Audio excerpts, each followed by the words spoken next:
kitchen. As you can see, it's horrible and it needs a lot of help. But what makes it even worse is we're remodeling our basement right now, so it's doubling as the living room, my office, and my bedroom. Now we like to entertain.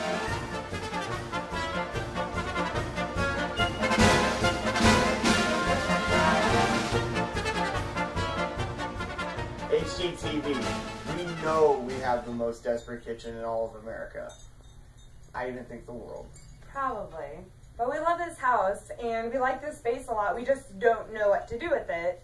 We have really busy schedules and we like to have people over, we like to cook, we'd like to start a family soon, and I would. We just don't know how we're gonna do it on our own. We seriously need help. I mean, really need your help. We really need We are your so help. desperate. We need a new kitchen?